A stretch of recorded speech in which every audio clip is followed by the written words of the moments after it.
Assalamualaikum warahmatullahi wabarakatuh. Halo teman-teman.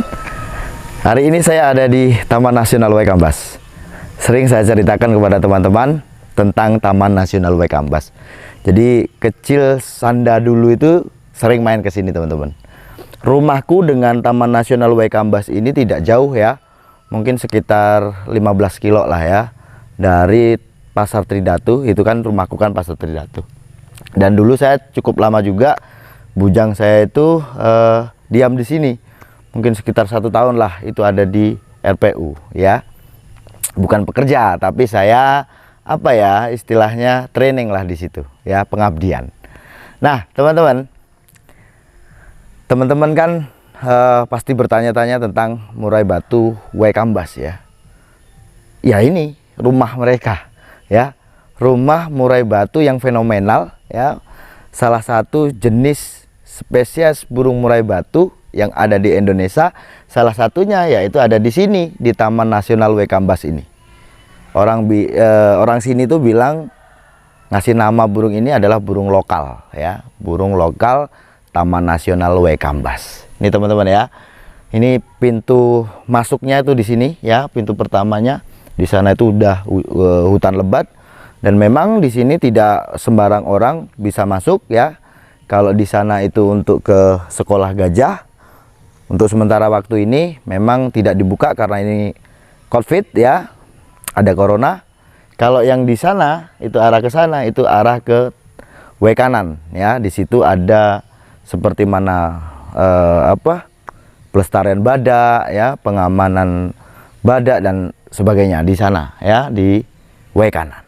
Oke teman-teman, saya ingin ajak teman-teman lebih jauh untuk mengenal Taman Nasional Waikambas, habitatnya burung murai batu Waikambas. Ikutin terus.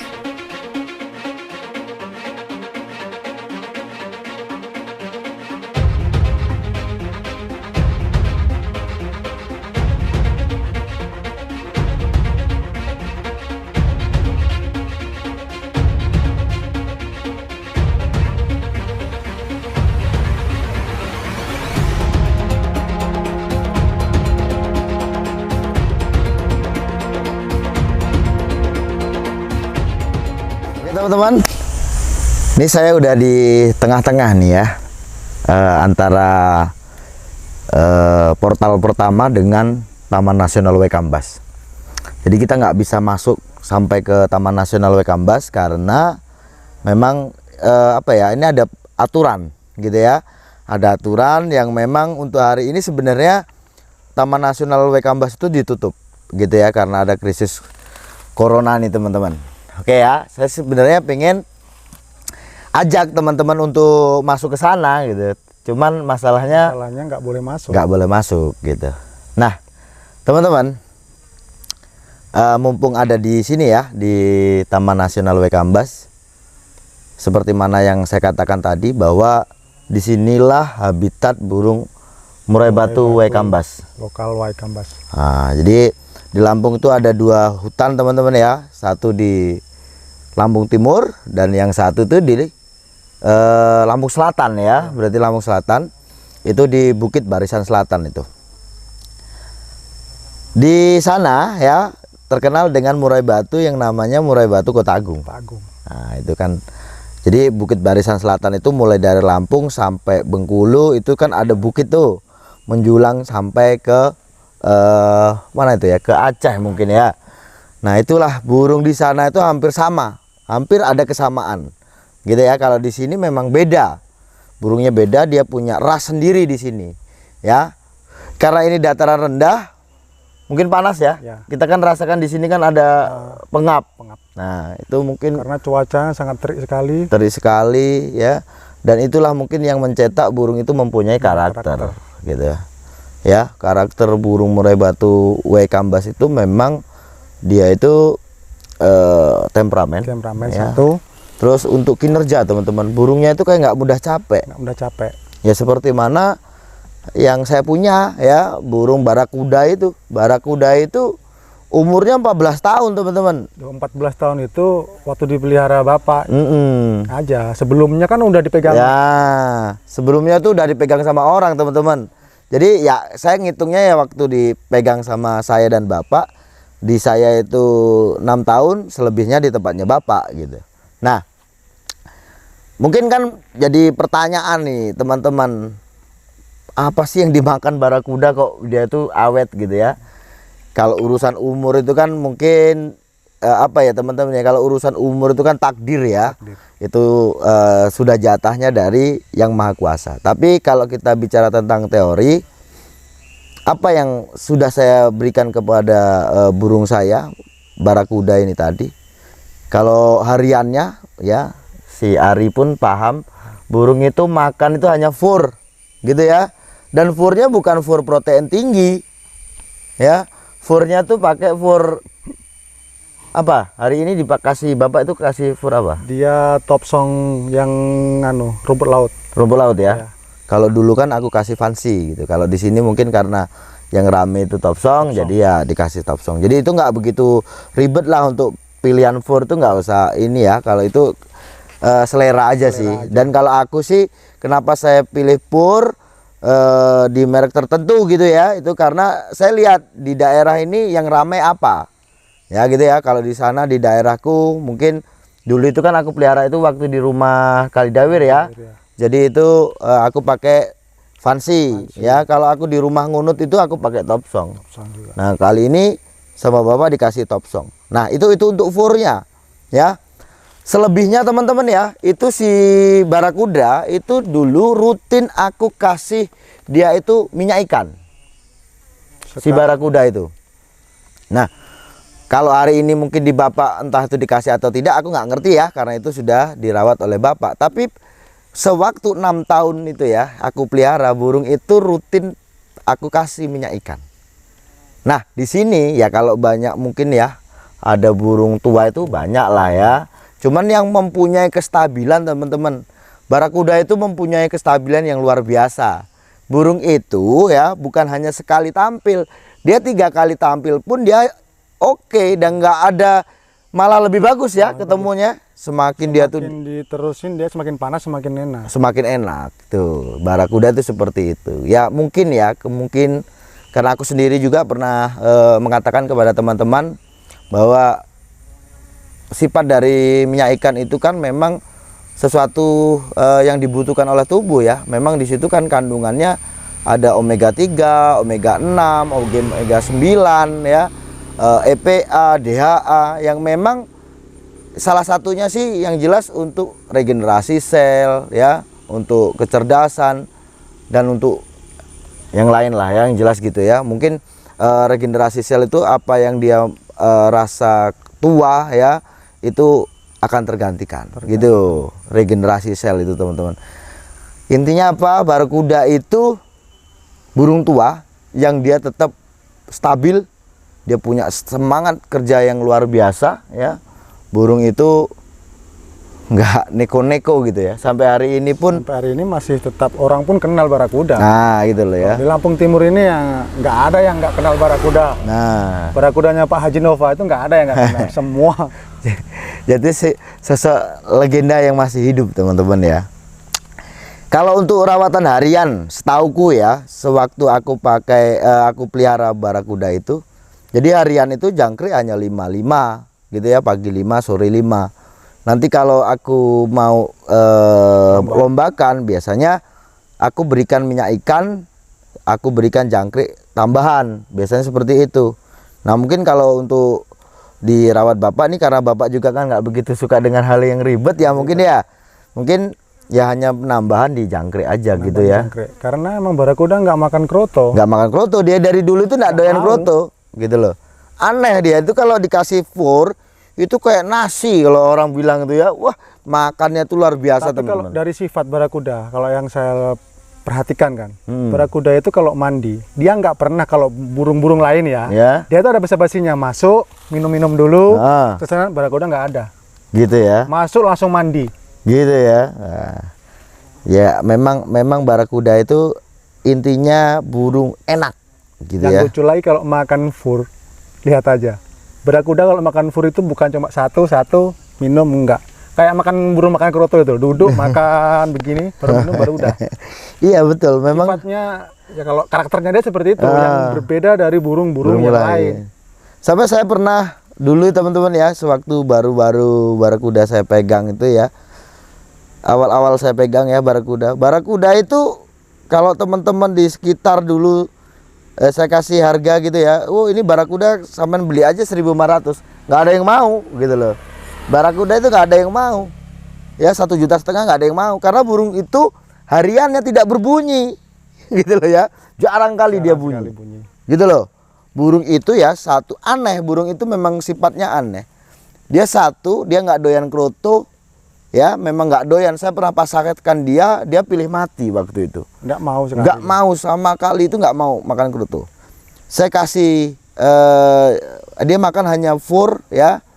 Fur itu juga gonta-ganti, karena saya juga kan di Jawa itu kan kadang di rumah Kalidawir, kadang di Ngunut ya. Jadi nggak stabil saya kasih ini ya, apa fur itu. Karena memang fur itu juga yang jelas, fur itu kan saya sering katakan, fur itu yang dijual di pasaran itu apapun mereknya hampir sama lah. Memang dia itu mencukupi kebutuhan nutrisi gitu loh, harian gitu ya. Nah, kurang lebihnya kita tambah dengan jangkrik. Nah, di jangkrik ini juga saya berikan juga nggak banyak gitu loh teman-teman ya, nggak banyak, dia juga nggak mau banyak gitu loh. Nah, saat mau kita gantang, karena saya paham nih burung nih kan kasihan ya, dia hanya makan fur gitu ya. Ya sebagai pemain ini pasti ada rasa yakin nggak yakin kan ya, takutnya apa, burungnya punya keinginan yang kuat tapi tenaganya nggak punya, ini yang bermasalah ya. Nah, akhirnya saya coba untuk berikan dia tuh minyak ikan. Saya rutin berikan minyak ikan itu 3 hari sekali. Berarti kalau 3 hari sekali, seminggu saya bisa gantang burung itu 2 kali. Dan nggak jarang burung itu juga saya gantang itu 3 kali dalam seminggu, gitu loh. Nah, kalau di tempat bapak ini, barakuda ini hanya 2 kali ya seminggu ya, 2 kali.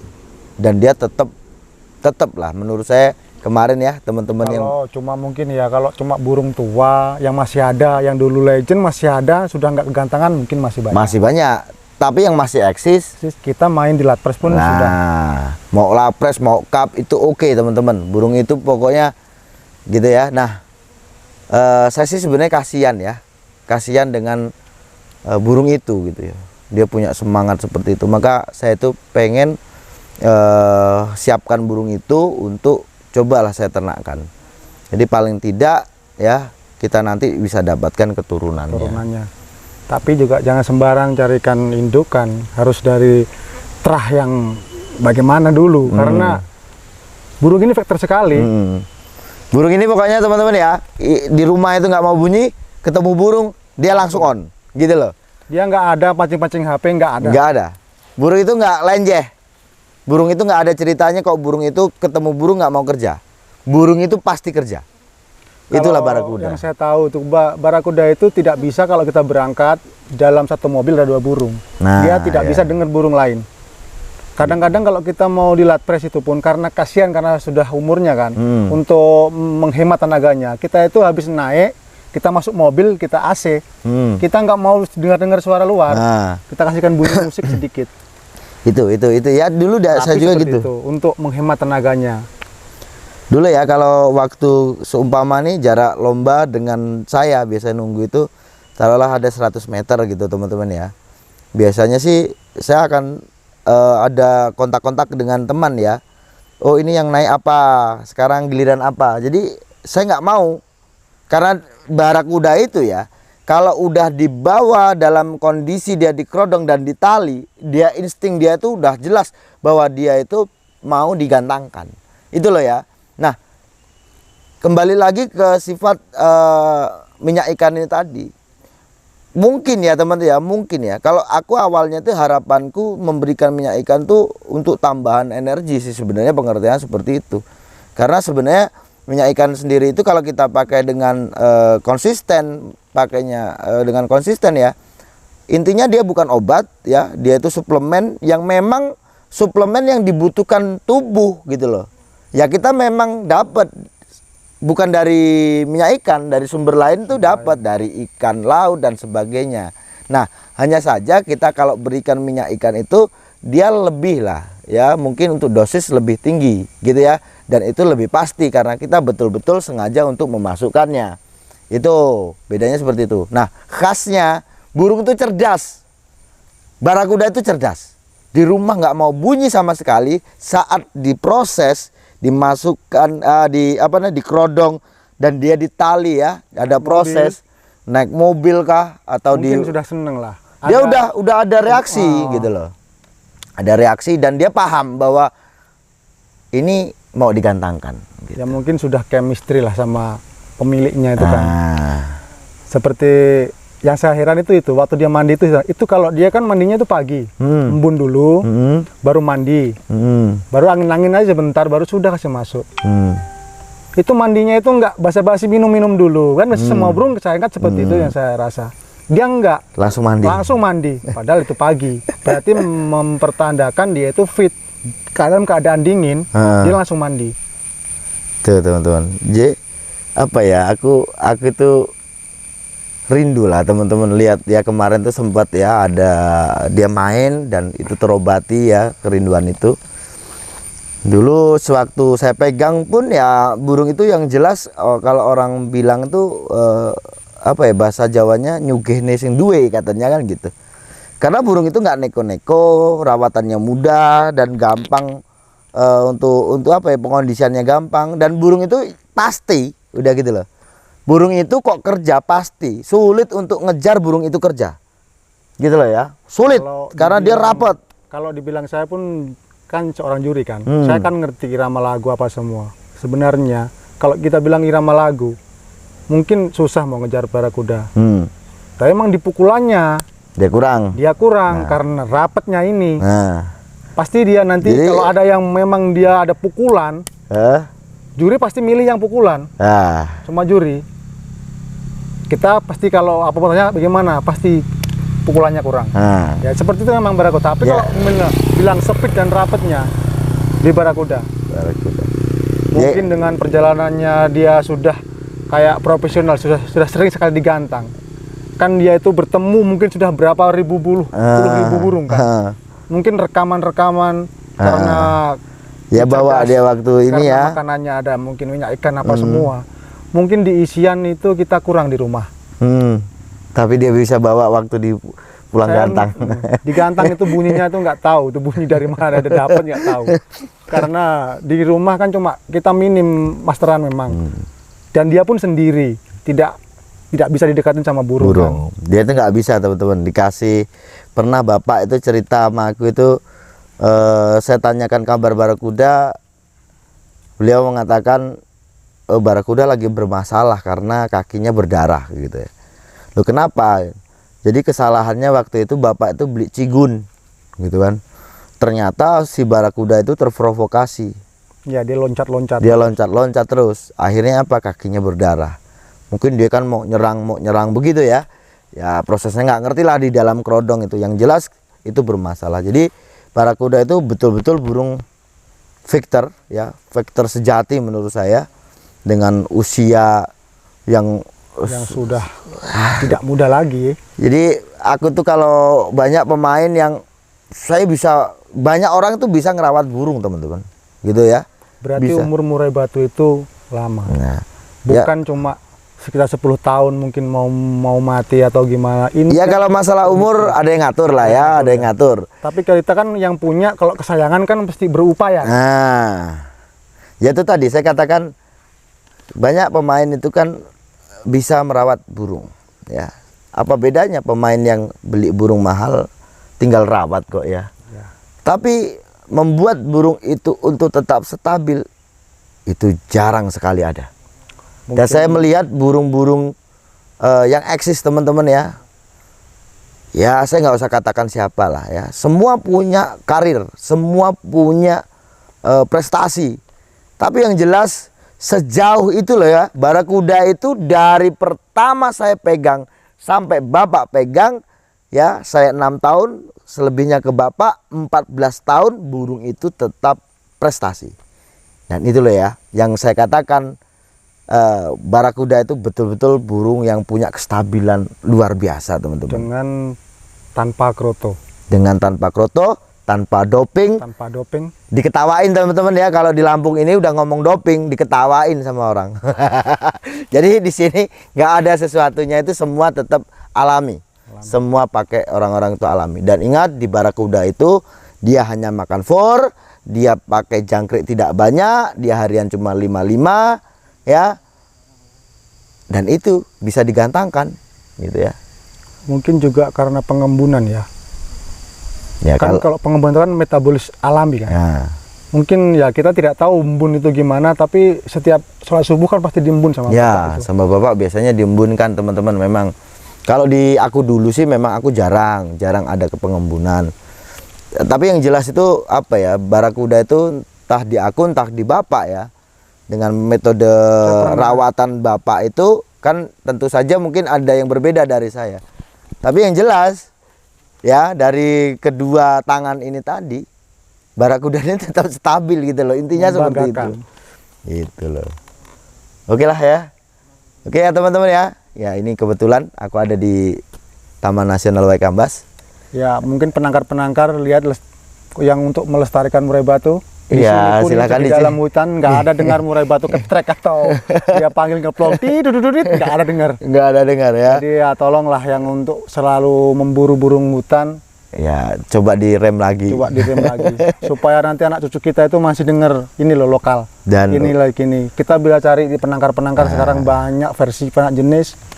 Dan banyak burung-burung juga dari penangkar-penangkar itu yang sudah bisa jadi burung prestasi. Prestasi tentunya. Nah, ya untuk teman-temanku yang penangkar ya, jadi awet-awetin tuh burung murai batu Waikambas. Ya, selama kita bicara di sini udah nggak ada dengar lagi gitu ya. Ya memang kita ini di pinggir gitu ya. Ya mungkin sewaktu burung itu tidak banyak diburu, mungkin bisa jadi ya di sini-sini teman-teman ya. Karena 2 tahun yang lalu pun aku kesini ya, pas di tempat ini itu masih banyak burung seperti mana Sri Gunting gitu ya. Hari ini aku nggak dengar, yang aku dengar hanya mungkin burung-burung kecil yang agak jauh juga sih dengarnya. Terus sama burung apa ya, kayak mungkin apa monyet atau apa ya, suaranya kayak mungkin apa siamang ya, mungkin ya ada itu di dalam tuh kedengaran tuh. Oke lah ya, saya rasa cukup sekian. Nanti teman-teman kalau ada pertanyaan tentang settingan-settingan ya, silakan telepon saya ya. Kalau untuk hari-hari ini karena mumpung di Lampung, saya pinginnya teman-teman itu punya informasi lebih banyak tentang murai batu ya. Tentu saja di Lampung ini adalah tempatnya ya. Mumpung saya ada di sini, mumpung saya ada di Lampung, maka saya manfaatkan ini untuk supaya teman-teman nantinya dapat informasi lebih jauh gitu ya. Bagaimana tentang peternakan, kayak seperti mana hari ini saya sering nih ke tempat peternak-peternak nih, karena aku pengen teman-teman punya informasi ya, dan kenalan gitu ya, dengan baru karena banyak teman, banyak rezeki, banyak saudara.